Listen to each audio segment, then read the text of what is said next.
নমস্কার বন্ধুরা, এখন আমি দাঁড়িয়ে আছি মহামিলন মঠের ফটকের সামনে। আমি ঢুকবো, আপনারা রাস্তাটা দেখুন। ডানলপের একদম রাস্তার ধারেই মহামিলন মঠ। তো আমি আস্তে আস্তে ভিতরে প্রবেশ করলাম। আশা করি আপনারা সকলেই ভালো আছেন এবং সুস্থ আছেন। হ্যাঁ, আমরাও ভালো আছি। দেখুন বন্ধুরা, তুলসীর বন অপূর্ব সুন্দর, এবং এই তুলসীর বন প্রথমবার এরকম দেখছি। আর এখন আমি মহামিলন মঠের ক্যাম্পাসে, ওঙ্কার সীতানাথ দেবের মন্দিরে।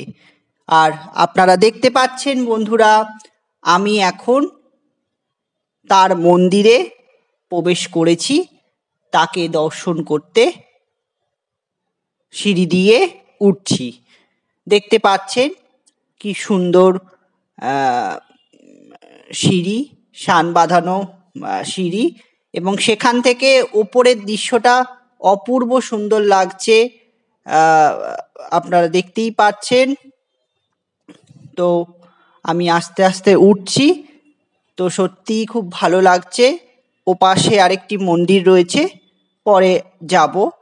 আর দূর থেকে আপনারা দেখতে পাচ্ছেন মঠটা কি সুন্দর লাগছে। রাস্তা দিয়ে গাড়ি যাচ্ছে, ওপাশে ট্রেন লাইন রয়েছে, ট্রেনও যাচ্ছে।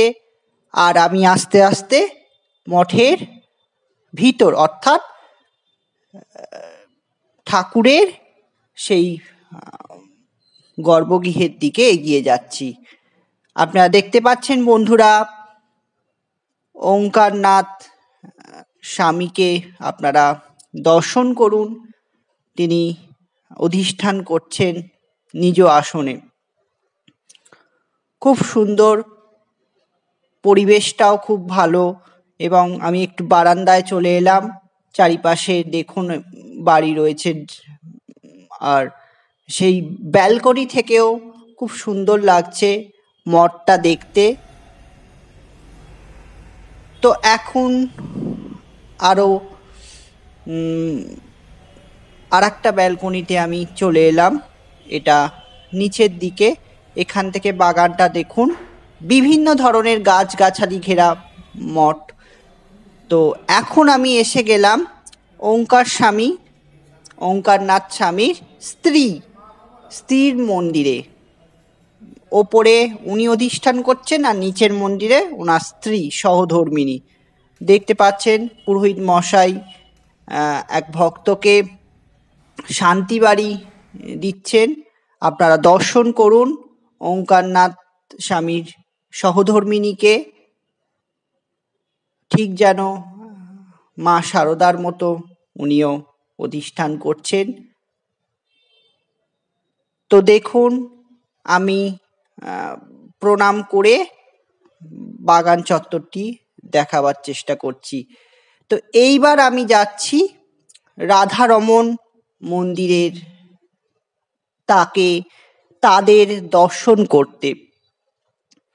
এবং বলে রাখি, এই ওঙ্কার স্বামীর যে মন্দির, এবং সত্যি বিশাল বড় মন্দির, নিরিবিলি একটি পরিবেশ।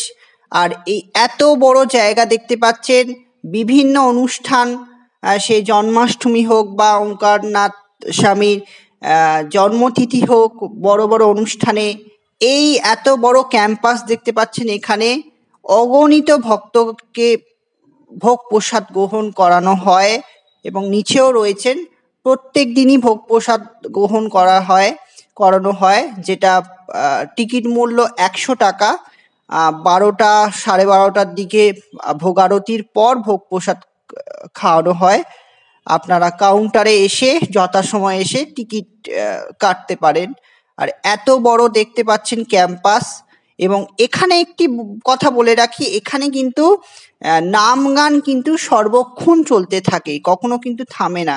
এখন যদিও বন্ধ রয়েছে, মানে গেট দেয়া রয়েছে, সেখান থেকেই রাধা মাধব জিউকে দর্শন করতে হচ্ছে। এবং শুধু রাধা মাধব নেই, দেখতে পাচ্ছেন তাদের অষ্টসখী, মাধবের অষ্টসখীও কিন্তু অধিষ্ঠান করছেন সেখানে। ললিতা, বিশাখা, এছাড়া আরো বিভিন্ন নাম রয়েছে এবং খুব সুন্দর লাগছে, অপূর্ব সুন্দর একটি জায়গা।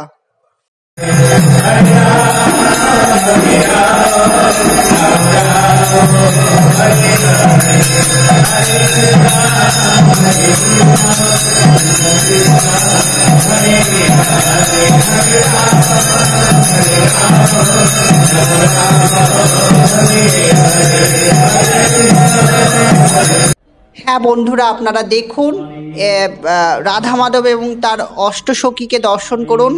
বিভিন্ন নাম রয়েছে, তাদের নামগুলো লেখা রয়েছে। তো সত্যিই খুব ভালো লাগছে।